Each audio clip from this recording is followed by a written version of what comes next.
আজ সকাল 10:45 প্রাদেশিক রাজধানী আহবাজের পূর্ব পশ্চিমে ৩টি বিস্ফোরণ হয় পেট্রোকেমিক্যাল কারখানায়। ইরানের পেট্রোকেমিক্যাল কারখানায় মার্কিন যুক্তরাষ্ট্র ও ইসরায়েলের যৌথ হামলা হয়েছে ব্যাপকভাবে।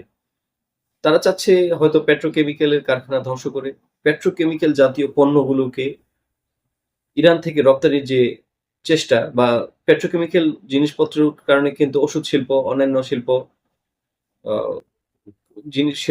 শিল্পের কাঁচামালের অনেক বেশি দাম বেড়ে যেতে পারে এবং হয়তো কিছু সামরিক উপকরণ তৈরিও হয় পেট্রোকেমিক্যাল দিয়ে, পেট্রোকেমিক্যাল জাত ধাতু দিয়ে। সেগুলো বন্ধ করার জন্য হয়তো তারা এই হামলাটা করেছে।